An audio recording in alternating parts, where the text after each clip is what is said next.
You ordered a name that this club can't put on the back of a jersey. So can you not take it to somebody in the States and just get them just to go to one of those like shops that puts names on the back? Could have gone to Angelo's. Man. But I don't want to go through all that shit. It should have been it's fucking like third party printed anyway, so it's like fucking just print the thing. You should get a tattoo on your back.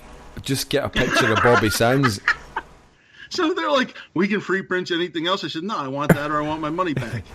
Then That's a week later, because it was like they couldn't, like it was like killing them to part with the $100. They sent me the fucking jersey. It's like, holy shit, man! Like, could you imagine just print the fucking jersey for all the shit that people get put on the backs of their tops and shit? Just send me the freaking jersey. Stop making a big deal about it. And for 6 weeks, they must have sat there and been like, this guy's not going away. He wants his top. And it's like, fucking, are we being for real here? So yeah, like I couldn't hook like Bam up with any great advice other than to just annoy people. And I can't believe. I mean, I remember listening to Graham Twice. Wilson on Beyond the Waves. Right, shout out to Graham Wilson on Beyond the Waves because he was one of the original podcasts I used to love. I remember him talking about the problems he had with kit bag back in the day. But I can't believe because just after the Barca game, I ordered the Celtic training top, the black one, but it says Celtic on the back. I put it up on Twitter last year. It's black with the green stripe down the arms. It's got the green badge, and there's a version that's got the Irish tricolours on the collar. Yeah, that one looked really I remember smart. that one. That was impossible to find. Fucking peach. So I went on from New Zealand. I remember I was sitting on my Android phone. And I was like, I'm getting that. I love the black top. I always love the black kits. Celtic do the black strips. So I'm getting that, man. It's got the green, it's got the black. That's a standout. Like 10 days came, no problem. Thank you. Perfect receipt from Celtic online shop. Perfect. I was like, kit bag. Who the fuck are kit bag? I'm so glad I've never had to deal with them. All the stuff I've had from the Celtic, because I bought my kid a strip. I bought him the full Celtic strip with his name on the back so he can wear it. He wears it down to the club when he plays and stuff. Never had a problem. Always arrives super fast.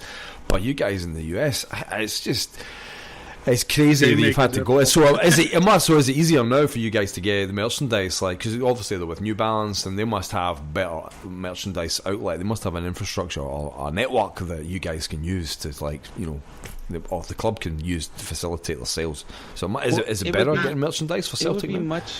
It would be really behooved Celtic. I mean, especially with as many U.S. supporters as there are. One thing that I have to say that I appreciate about Liverpool, obviously they have more of a market share, but you have the official Liverpool shop ships DHL, and they will send it. It'll come there. It's expensive. It's a little bit more expensive on the shipping side, but I know if I order it, I'll get it. Unless the one time I had a lazy DHL driver to which I actually almost got the guy fired because he kept saying, oh, I showed up at your house. I was like, no, motherfucker, I took off all day for you to get here and you did not stop by. Oh, yeah. But it would also be nice for Celtic to do, like, they have a Anfield shop, is a business based out of California.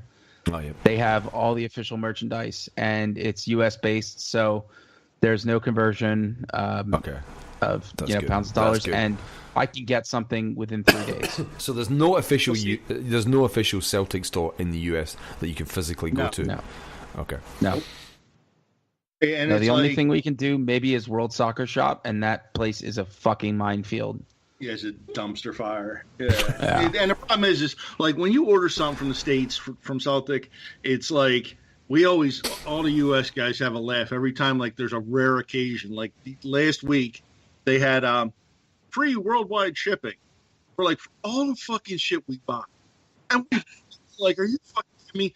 We're like, just give me I don't care if it's the $80 square inch of turf from Celtic Park. I'm buying it. Like fucking tourists, man. We're just like, load it up, ship us, bring us up for like 5-6 hours. We're buying the family shit. We're like, everybody's getting something Celtic. Just give us the free fucking shipping. We get hammered on the price, like you guys do, and then we get hammered on the price for the shipping. It's like, and then we also get the VAT, and we don't even live in the fucking UK. Right. And it's like, we're getting triple dipped, man. It's like my buddies would sit there and say, like, I used to have a connection for Buckfast in London. And the dude was like, I'll hook you up, but it's going to cost you. I'm like, all right, well, they can get what, 3 bottles for like $30, like $40 in the U.S., U.S. dollars. He's like, yeah, that's cool. I'll give you that price, but it's going to cost you another $80 for me to ship it over. No, mate, I can't get bucket, mate. I can't. At least I can't even get a bottle of bucket in New Zealand. Somebody had a website here, right? I looked about. It must have been last year. I was looking for bottles of bucket, and there was a guy who had a website, and they were like, the New Zealand government have got concerns about Buckfast being brought into the country because of its reputation in Scotland. The government actually stepped in and tried to block the import of Buckfast because they were like, that's a dangerous alcoholic substance and blah blah blah blah blah. I can't find it. I think that it's been bad. If there's anybody in New Zealand who listens to this podcast, probably like 3 guys, will you please message me on Twitter or send me an email where I can buy a bottle of bucket, because I can't find it, man, and I can't find anybody that will ship in. There's maybe some guys in Oz. There'll be some guys in Oz that can send it in. Buckies are, it's an acquired taste. Let's just say that. It's goddamn right, it's acquired. I acquired. Ugh. Bam tried it. He didn't want nothing to do with it after that. The only thing that made it bearable was I was hanging out with Scotty, Jim, and Scott's dad. He's a really quality chap, man. His dad was a good guy. My dad was a teetotaler, and he's kind of like, why the fuck are you guys doing that to yourselves? Like, at 2 in the afternoon. And he's looking at Bam's face. He's like, that don't even look good, man. And I told him, trust me, it doesn't taste good. Last time we were doing that at like 2 or 3 in the afternoon, getting ready to go see Charlie and the boys that night. No. It was that's quality. No, it was Charlie and the boys. Oh wait. We went to the statue thing where it was Anthony Stokes was there, and right. Who was the author? It was the famine memorial kind of blessing thing. And he showed up there, and it was like, we're all like buggied up, and Stokes was like walking past us, like, look at these fucking hoodlums. That's it. We're like a memorial. The priest is looking at us like, Stokes, hey! Yeah. But then that night we did go to Charlie and the boys later, though. Yeah, later on. Yeah. So Yahmpy, you're getting a in you. It's a little rough. So we're looking I'm looking at the Celtic fixtures coming up for the next few weeks. So we've got St Johnstone, which Johnston undefeated, man. It's going to be. I think that's going to be a good game for us. I think St Johnston's going to. They'll pose a bit of a challenge to us. I think we'll do well. I think it's going to be a good game.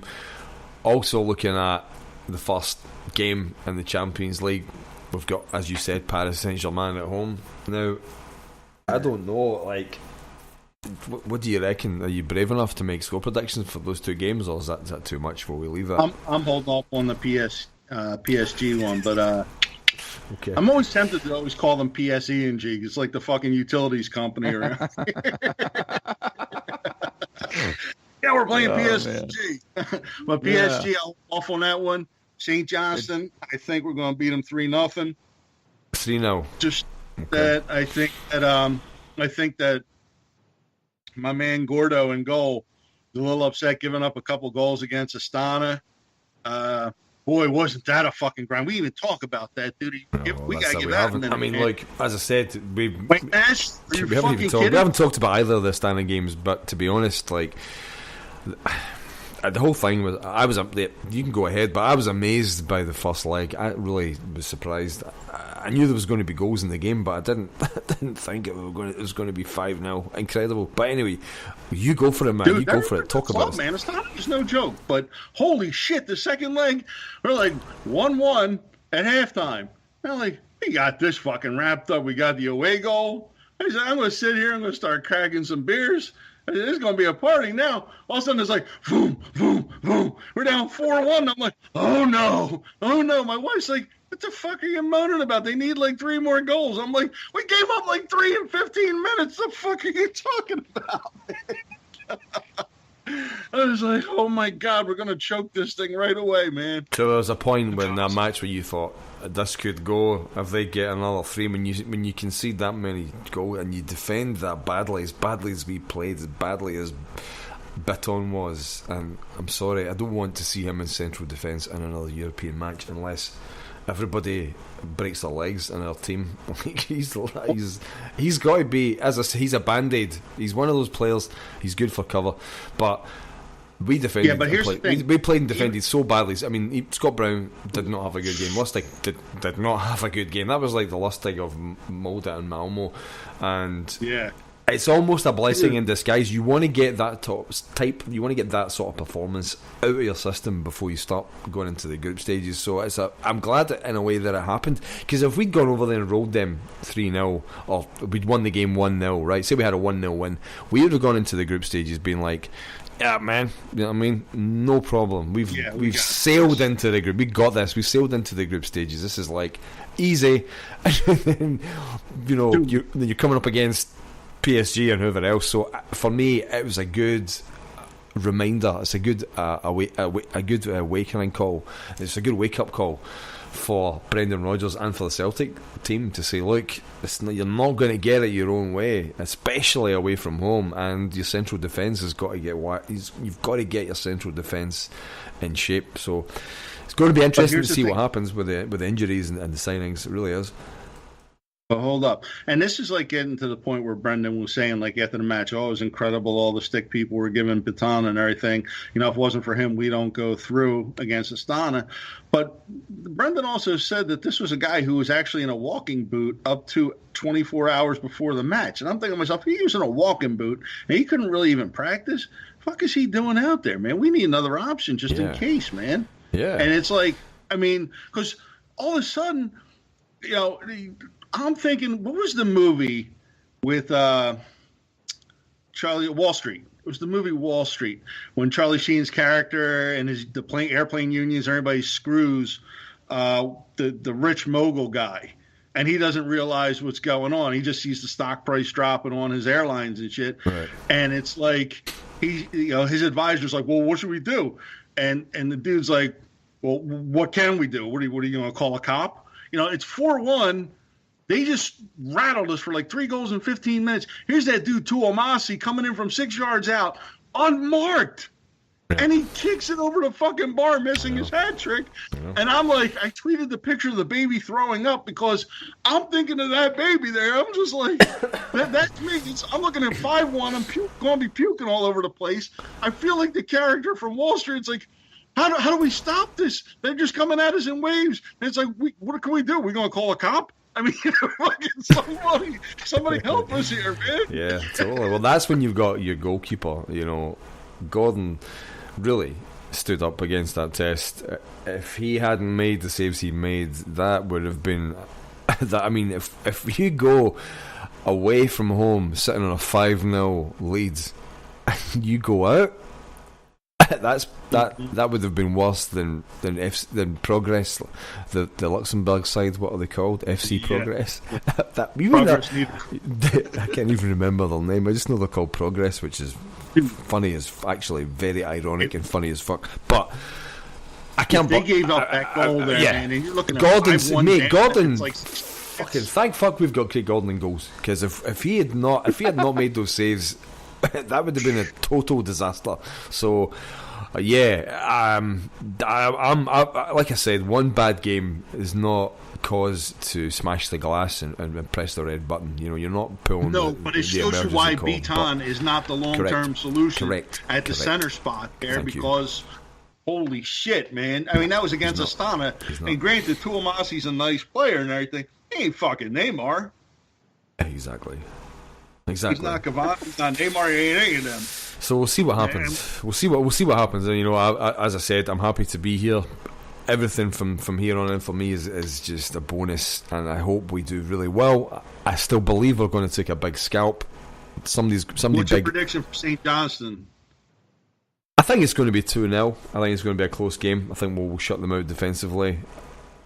I think it's going to be a couple of goals. I'd say Griffiths and Cham again, because I just like saying his name, and I like him. So, what a player! What a goal he had! 2-0. 2-0. You know what? I think because we're both going on the shutout tip. I think Gordon's going to be fucking pissed off about what happened in that whole second half against Astana, and I think the whole defense is going to be in order, and they're going to get the blank sheet to show where St. Johnston stands in the food chain. Yep. And on that note, brother, I think it's about that time. Oh my God.